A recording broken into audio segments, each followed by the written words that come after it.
Take heart, my friend, we'll go together.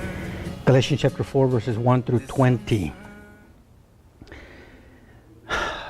Many times the scriptures are not understood in terms of what they were intended to do. And so then Bible study or Bible reading becomes kind of irrelevant and hard to do because, okay, I read that, now what does that mean?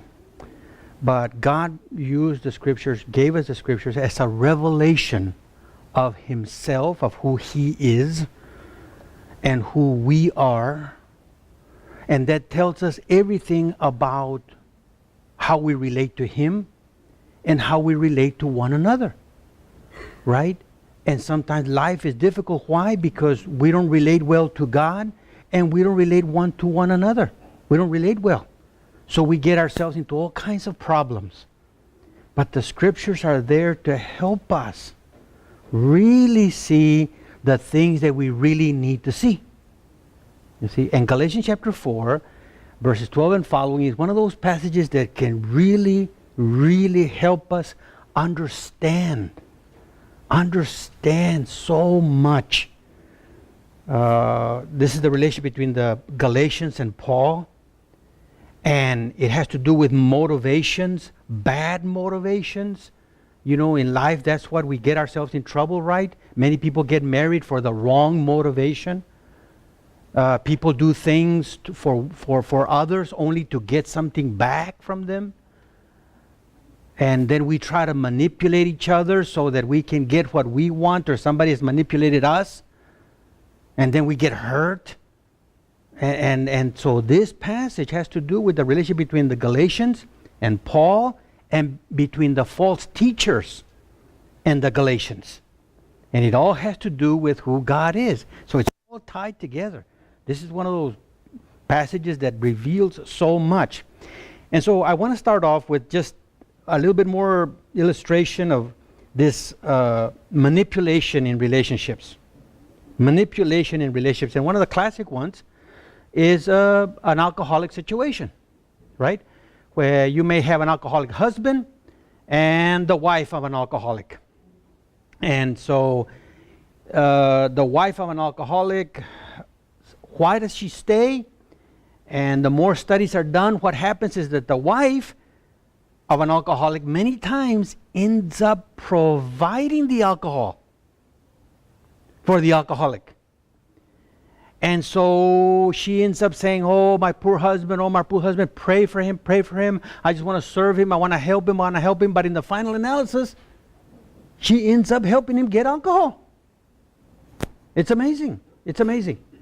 So, you know, I've had that experience myself, helping people. And that has happened to me over and over and over. But I remember the first time that I came across this.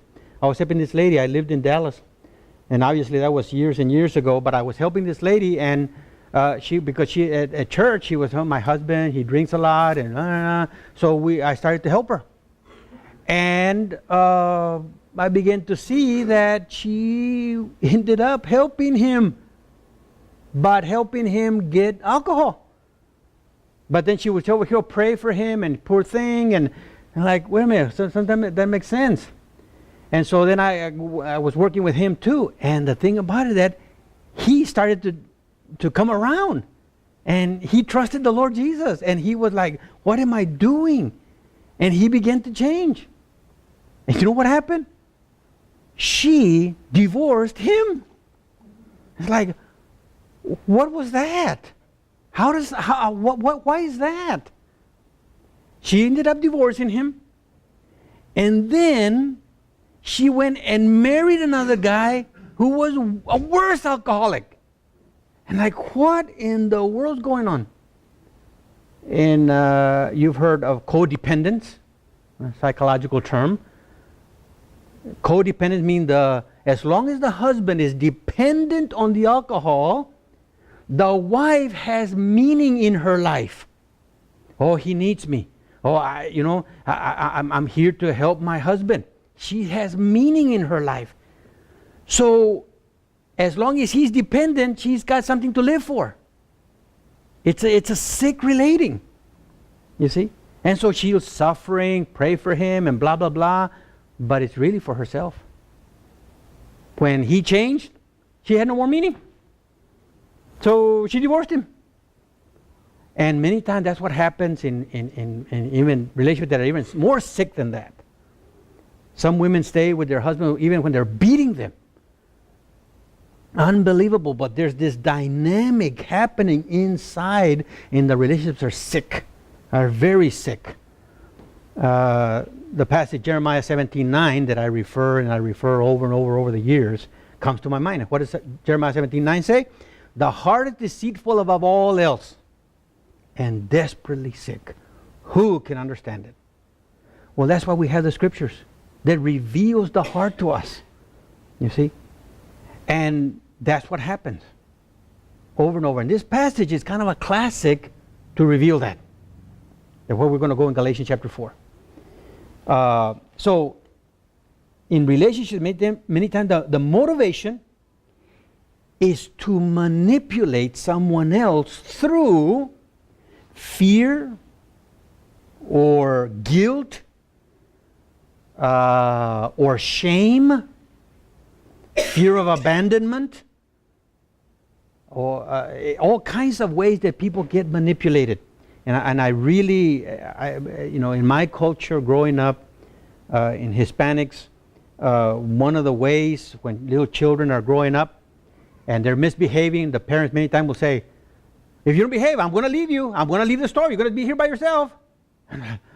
Okay. The little child gets up and, what is that?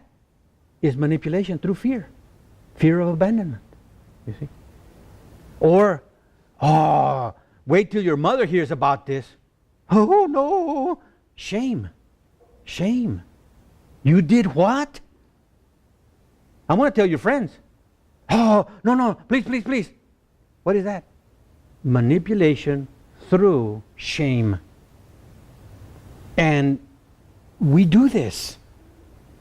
And those things are powerful. The fear of shame is powerful. A fear of abandonment. I'm going to lose my husband. I'm going to lose my wife. I'm going to lose my children. I mean, every week I have to face this. Every week. I mean, I was just talking to someone, and their wife died.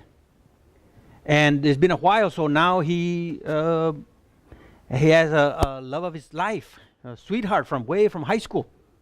And they're into their 60s. And so he started dating his love of his life. But the love of his life has children. And they went on a quote-unquote vacation. And he started noticing how the little kids rule. And why? And he saw it. He couldn't identify it. It's like, I think she's afraid that if she really speaks to the little kids in the right way, they're going to go to her ex-husband. And so she's afraid of that. So she's not going to, she's whatever they want. It's like, oh my goodness. You see? And so fear of abandonment. And to get rid of that is like you're asking for the impossible. You're asking for the impossible to get rid of that way of relating. A fear of abandonment or shame or what have you. It's too much. You see? So it's like giants. Like massive giants that we have to kill. And they're too much. So by way of introduction, I want you to turn to 1 Samuel 17. 1 Samuel 17 in the Old Testament. And what do we have there? We have the story of David and Goliath. Right? And we find there that the giant, Goliath, was over 9 feet tall. Over 9 feet tall. And he had come to taunt the armies of Israel. And he was telling them, hey, send me someone and we'll fight. And whoever wins, the others become slaves. Right? 1 1 Samuel 17 and verse 1, now the Philistines gathered their armies for battle, and they were gathered at Sokoth, which belonged to Judah, and they camped between Sokoth and Azekah in Ephes Dammim. And Saul and the men of Israel were gathered and camped in the valley of Elah, and drew in battle array to encounter the Philistines. And the Philistines stood on the mountain on one side, while Israel stood on the mountain on the other side, with the valley between them. By the way, when I went to Israel, we went there. We went to this valley of Elah, and it's still called the valley of Elah. It's still the same name. And it's like, okay, now it makes sense. There's this little valley, and the little mountain range goes this way, and it's like from that church across the street to about the other side of our church. And you see the two, and there's no one, okay, now it makes sense. They could hear each other. And there's the valley in between. So they were there. Verse 4, then the champion came out from the armies of the Philistines named Goliath from Gath, whose height was 6 cubits and a span. That's about 9 feet 9 inches. That's how tall this guy was. All right. And he had a bronze helmet on his head, and he was clothed with scaled armor. I mean, metal that was scaled, which weighed 5,000 shekels of bronze, about 125 pounds of clothing. 125 pounds of clothing.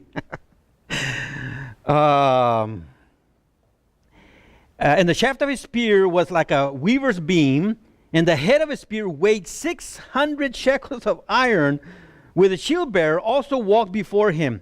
It's about 33 pounds. Just a spear, 33 pounds. I mean, and he could fling that thing half a mile away probably. I mean, 9 foot tall, 9 feet, 9 inches, almost 10 feet tall. From here to the ceiling almost. So here comes this giant. And he stood and shouted to the ranks of Israel and said to them, Why do you come out to draw on the battle array?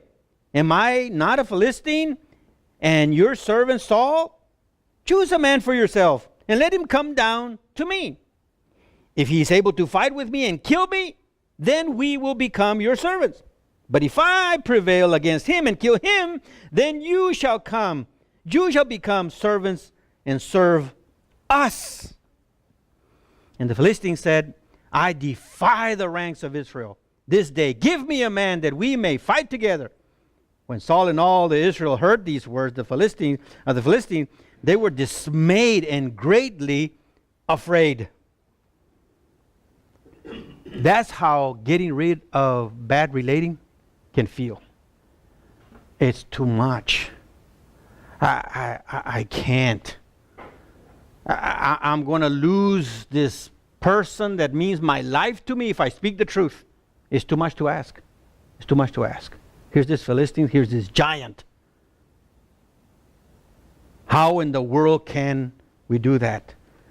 Jump over to verse 41. 1 Samuel 17. David comes. Then the Philistines came on and approached David with the spear bearer in front of him. I mean, he had a spear bearer just to carry his armor. When the Philistine looked at and saw David, he disdained him, for he was but a youth and ruddy with a handsome appearance. I mean, he looked like a 13, 14-year-old boy. You know those little boys that they use in the orchestra to sing? With a real high-pitched voice. David was like that. And here's this man almost 10 feet tall. Look at this. Oh my goodness, he's so cute, but he's a little kid. So then the Philistine says, verse 43, and the Philistine said to David, Am I a dog? Did you come with me with sticks? And the Philistine cursed David by his gods. And the Philistine also said to David, Come to me, and I will give your flesh to the birds of the sky and the beasts of the field. Then David said to the Philistine, You come to me with your sword and a spear and a javelin, but I come to you in the name of the Lord of hosts, the God of the armies of Israel, whom you have taunted. This day the Lord will deliver you to me and to my hands, and I will strike you down and remove your head from you. And And I will give the dead bodies of the armies of the Philistines this day to the birds of the sky. I don't even want them as servants. I want to give those to the birds of the sky and the wild beasts of the earth, that all the earth may know that there is a God in Israel. David's motivation? It wasn't for himself.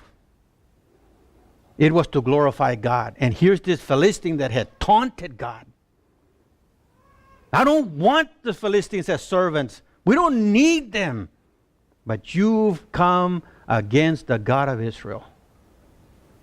And when you and I are motivated with the right motivation, then we're going to be able to face the giants of our lives. You see? But we need the right motivation. And that's why many times a husband will not confront a wife when he should. A wife will not confront a husband when she should. A person will not confront anyone. But in the Bible, we are commanded to speak the truth in love. We are commanded to speak the truth in love. Fear, guilt, anxiety over our own well-being keeps us from speaking the truth. You see, we do not know the Lord very well. Guilt and shame and fear of abandonment, these are big, massive, massive giants. And so when we allow that to happen, those giants of fear and rejection and all that, then we stay in bondage. We stay prisoners. We're no longer free, you see. And the book of Galatians is about becoming free in all of life. And that's why this book is just so loaded with how then to live. How in the world can we kill our Goliaths? We have to look first at how we may be people-pleasing. We're just people pleasers because we don't want to be rejected. We want everything to be cool, calm, and collected. We're not thinking about the glory of God, the honor of God. We're thinking about ourselves. We need to see. So, a wife may not go against the husband. She might say, well, I'm supposed to be supportive, right? I'm supposed to be submissive. And so let him do whatever he wants. A friend may allow others to carry on damaging language and behavior because he's afraid that he might lose those friendships. He might experience separation. Family members may not like us anymore. I don't like disagreement, so let's keep everything in peace, peace, peace, peace. Whatever it takes. And the Apostle Paul in the book of Galatians is saying, no. The gospel, the truth of the gospel is to deliver us. Is to deliver us from sin, the effects of sin. And what are the effects of sin in this passage? In this book? Bondage. Bondage. We're trapped. We're in jail. I have to relate. I have to behave in a certain way because I'm afraid I'm going to lose relationships. We're in bondage. So, I have to please those people. I have to please those. I have to please those. And I have to keep certain laws. I have to keep these laws and do's and don'ts and do's and don'ts. And it's a prison. It's a prison. We live life, it's such a drag because I have to live this way. And I have to please my in-laws, or I have to please my relatives. And here we go. Bondage, bondage, bondage. The truth of the gospel delivers us from that. The truth of the gospel delivers us from that to walk by the Spirit, which shows up as freedom. The truth of the gospel delivers us to walk in the Spirit, which is freedom. Freedom to speak the truth in love. Freedom to speak the truth in love. And to serve God. Freedom to serve the Lord. Wouldn't it be great if we were free? Free inside, and to be able to relate in a healthy, loving way, not judgmental, not harsh, but really loving. And you know, if they didn't like us, well, they were hurt, but it's going to be okay because the Lord is with me. The truth of the gospel says I'm accepted in the beloved. I'm accepted by God himself. You see? It'd be great. More people would hear truth and we would serve God more effectively. So finally we get to Galatians chapter 4 and verse 12 and following. And here's how I would summarize it. Healthy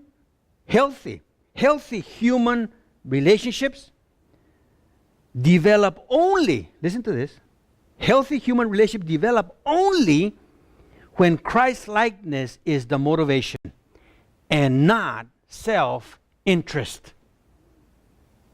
And that's what we all need in life. As long as we're just doing it for self, we're going to remain in bondage. In bondage to people-pleasing, to law-keeping, to living life this way or this way, exactly do's and don'ts. You see, we're going to remain in bondage.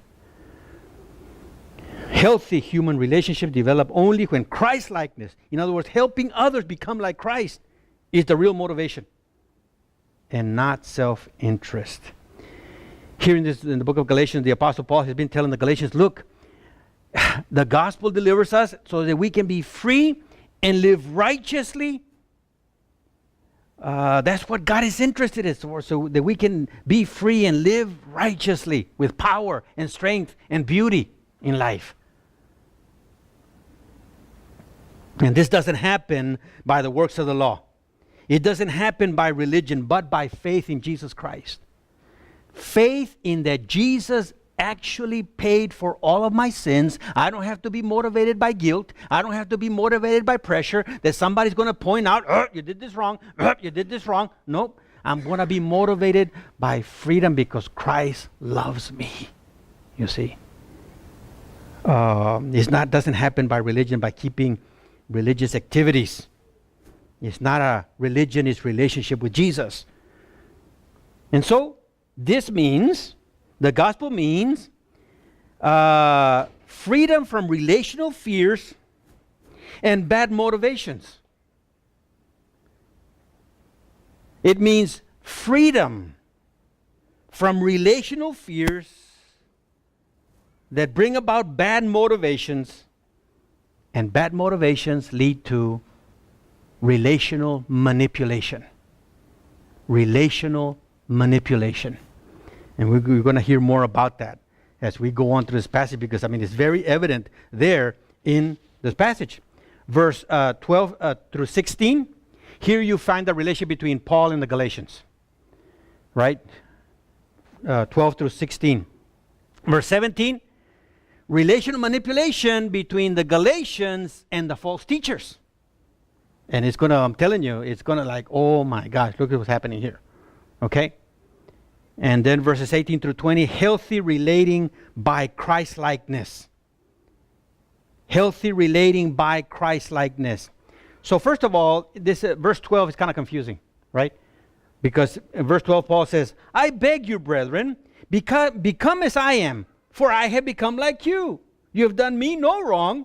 Like, what is he talking about? Hey, become like me. I become like you. You've done me no wrong. He's mumbling. What is he saying? What he's saying is this. Galatians. I became like you, Gentiles, who do not live by the law, do not live by the Old Testament. See? So I became like you. I became kind of free from law keeping, so to speak. So become like me. In you trying to go back to the Old Testament, in reality, you've hurt me. You haven't hurt me. You haven't hurt me personally. You see? So that's what he's saying. Remember when he confronted Peter? in Galatians chapter 2. He told Peter, hey, Peter, how is it that when you went down to the Gentiles, you were behaving, you were eating with them pork, you were carrying on. But when the Judaizers came, you still stood and you made them, the Gentiles, now live like the Jew. What happened? You were once like with them, and all of a sudden you withdrew because you were afraid of the Judaizers. You see? So Paul is saying, hey, Galatians, verse 12, I beg you, brethren, become as I am, for I have become like you. See, become me, like me, free, because I became like you without the law. And all this thing that you're doing of going back to the Old Testament system, you haven't really hurt me. You're hurting yourself. And it does hurt me in the sense of relationship, but you've really done me no wrong. I'm free from that. You see? I'm not motivated whether you like me or not. You see? And so that's what he's saying. And he's pleading with them, brethren. He said, brothers. And he had to say that, and he'll say that at the end of the passage too. I really care. I love you. He says in verse 19, my little children. And in verse 19, he says, I am in labor. And the word there is for when a woman is giving birth. Paul is saying, I'm in labor for you. And then verse 20, I am perplexed. Why are you doing this? I really care for you. So you get the tone of the passage that Paul really wants freedom for the Galatians. You see, he really is like a pastor at this point. Before he was the apostle, the theologian, the one that God sent, and he had the authority and all this, very stern. Oh, stupid Galatians, he says in Galatians chapter 3, verse 1. I mean, he was hard. And in chapter 1, verse 8 and 9, if anybody preaches the gospel, let him go to hell. Woo! But now it's like, Galatians, please, I love you, I care for you, brothers. He's pleading with them.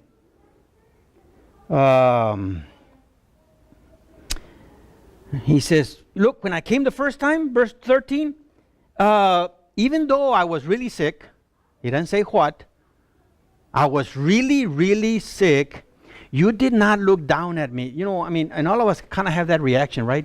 When somebody's really sick, some relationship, and we go, it's like, I don't even know how to deal with this. Call the doctor. I'm out of here. We don't know how to deal with it. And so the Apostle Paul saying, the first time I came from you, verse 13, but you know that it was because of bodily illness that I preached the gospel to you the first time. And that which was a trial to you in my bodily condition, you did not despise or loathe, but you received me as an angel of God, as Christ Jesus himself. Even though I had this massive illness, you did not look down at me. You did not shy away. You did not look away. You were there. You received me like as if I was Christ himself. That's what he says. And then he says, verse 15, they were blessing themselves when they did this. He says in verse 15, where then is that sense of blessings you had? For I bear you witness that if possible, you would have plucked out your own eyes and given them to me. I mean, this is the way you were relating to me, right? That's what he said. I mean, wow, what happened?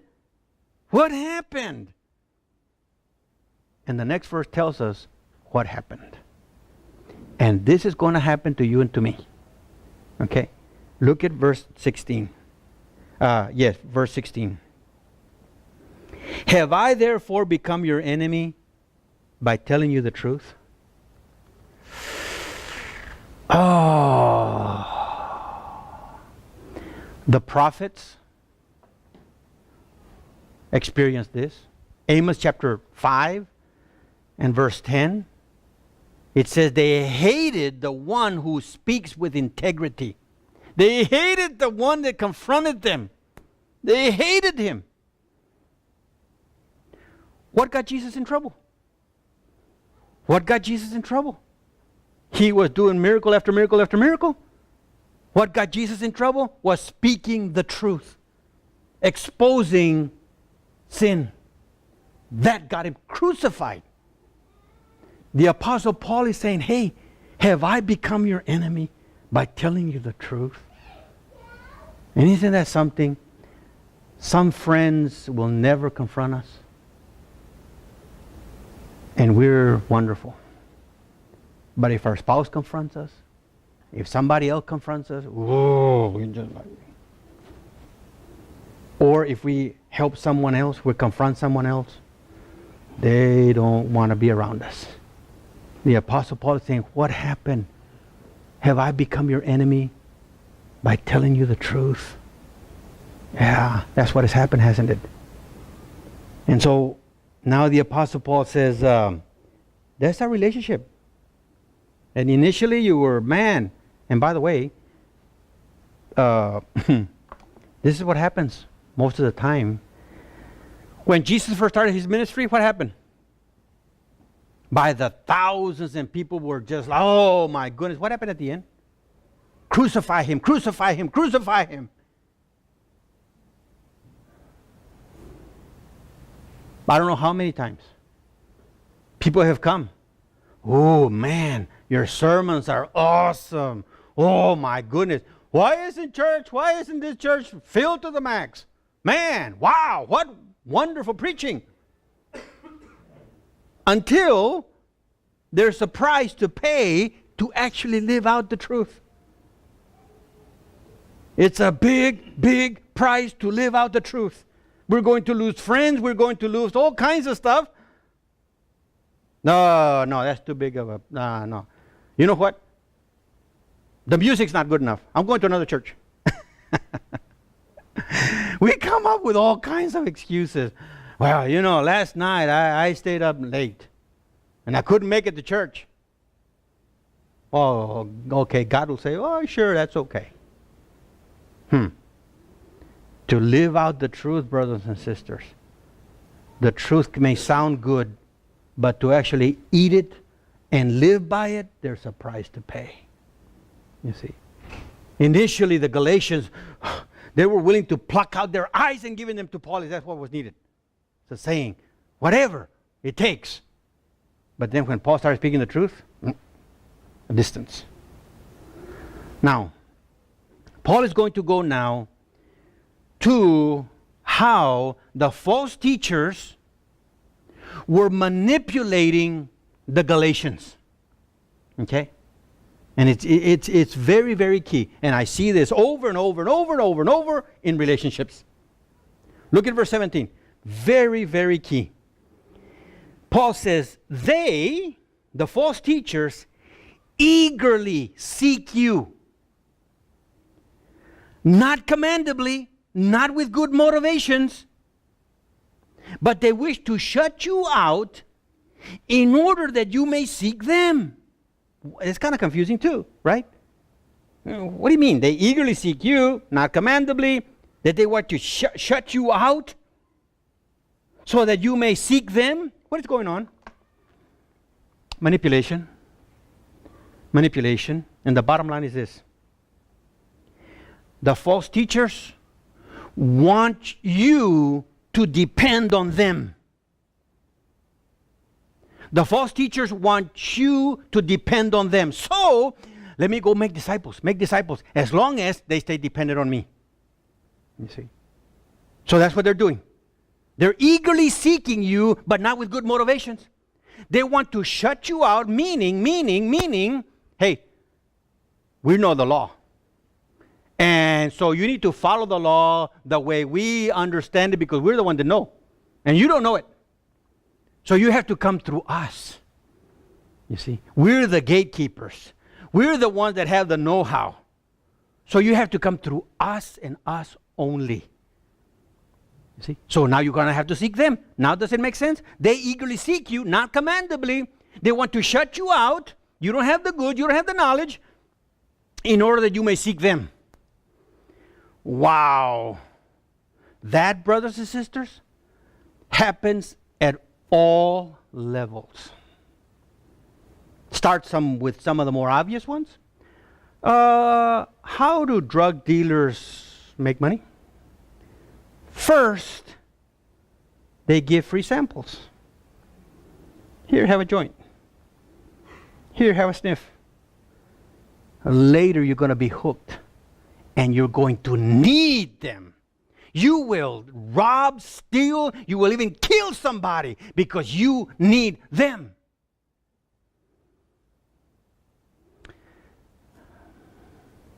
I'll give you sex. I'll give you all the sex you want. But you're going to be dependent on me.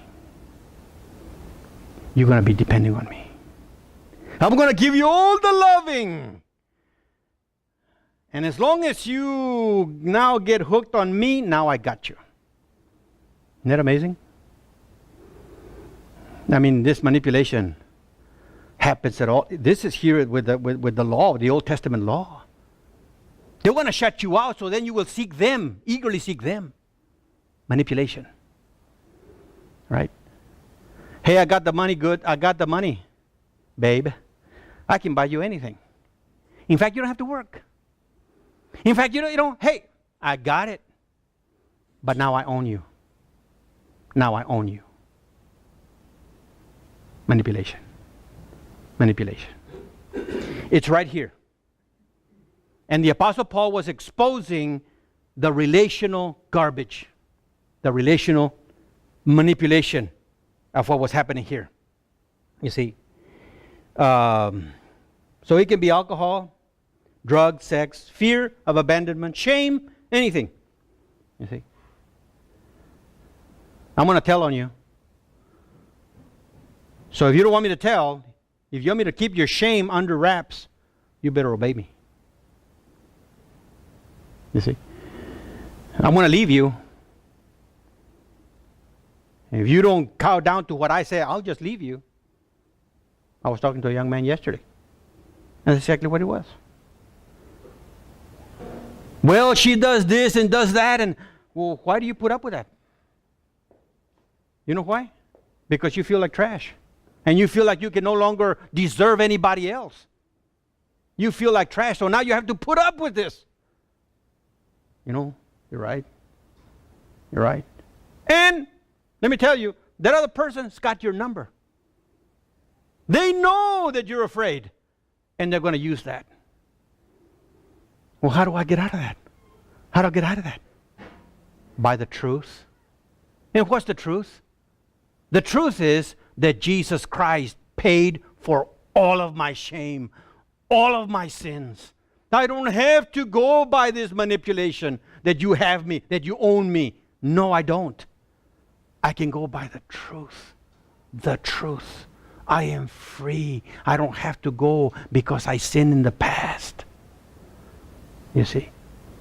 I don't have to be manipulated by fear and shame and guilt. No. I'm going to be humble. I can't say I'm better than you. No.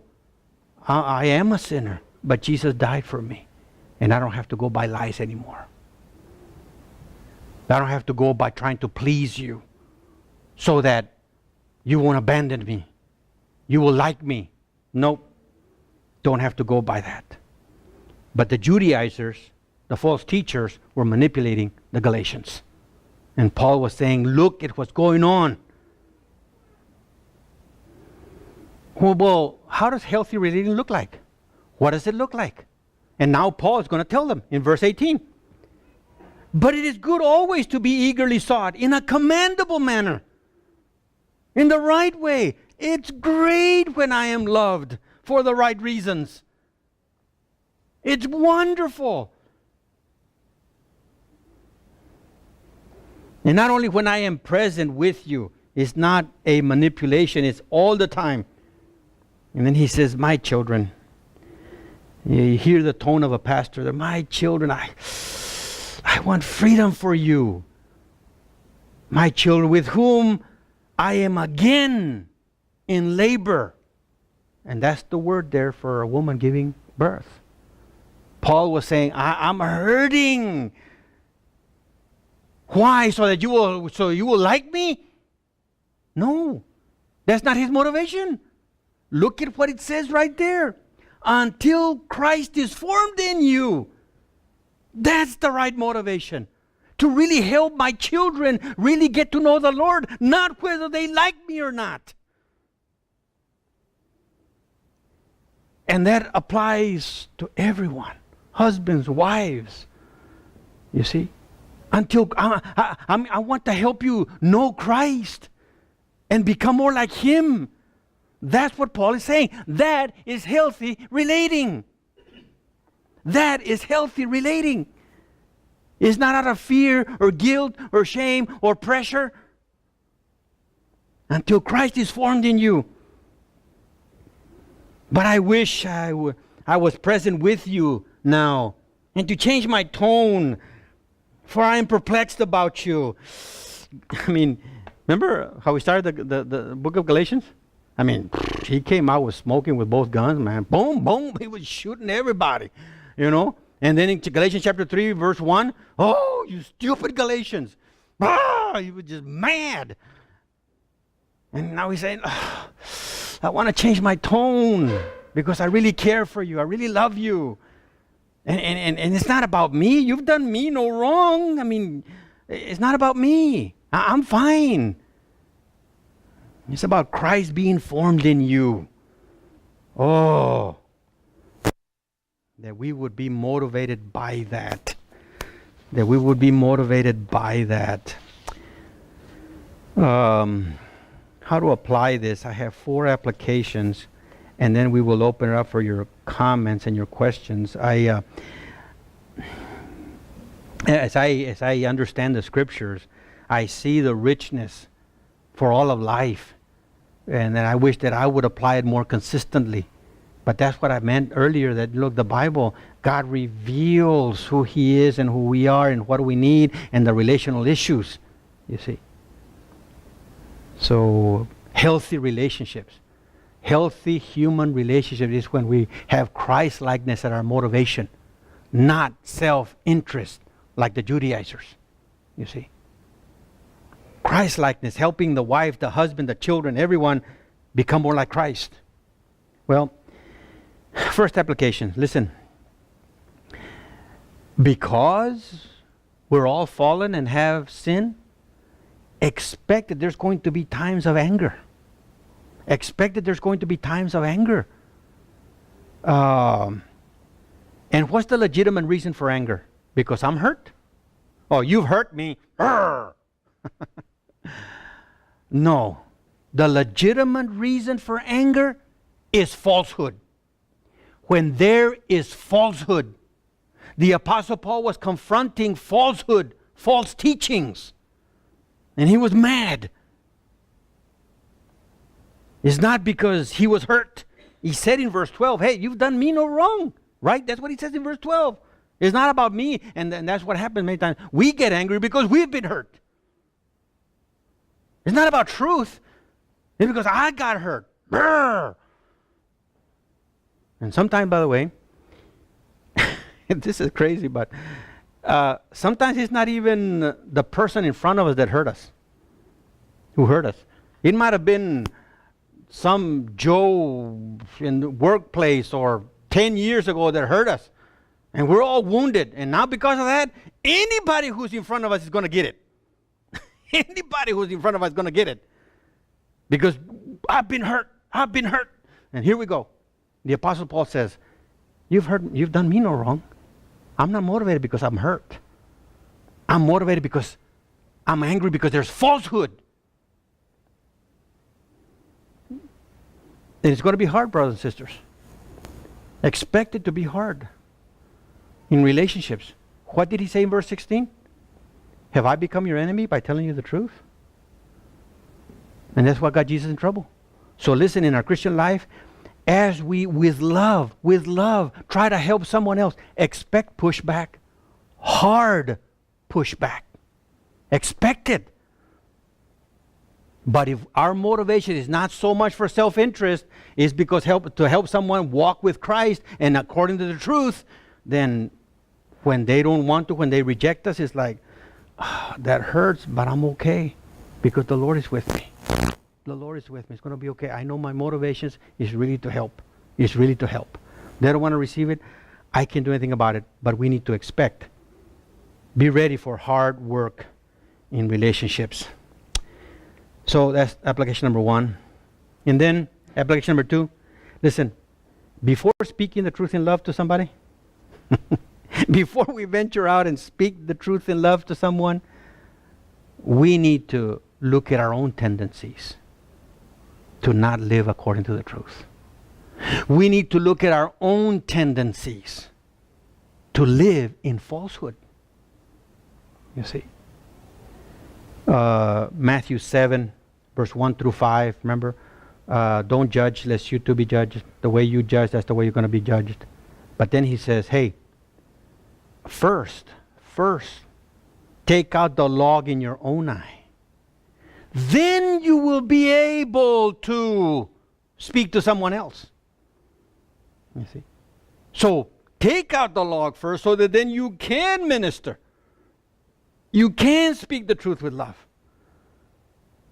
And that's an ongoing process. That's an ongoing process. Every day I have to ask the Lord, Lord, help me see. Why did I react that way? Why did I say that? Help me see, Lord. It's an ongoing process throughout life. We'll never get there until we get to heaven. But first, examine our own ways of law keeping. Some of us have our favorite things that things ought to be done this way. And when you don't do it that way, brrr, what is that? Examine our own law-keeping tendencies and judging others. So that's application number 2. Number 3, in trying to do this, we're dependent on the Lord. We're not going to be able to do it ourselves. We can't. We might be, okay, I'm going to do it. I'm going to do what's right. I'm going to love people and I'm going to lead them to Christ and I'm going to help them work with Christ. But if we're not Christ dependent, very quickly we become angry and frustrated and disillusioned. Disillusioned, you know why? Because the majority of people will not walk in the truth. The majority of the people will not walk in. I don't care if we get on our knees and beg them. They will not walk in the truth. So, we need to be dependent on the Lord. We need to be dependent on the Lord for our well-being. That's the way we're going to speak the truth in love. If we're depending on ourselves, forget it. We will last 30 seconds.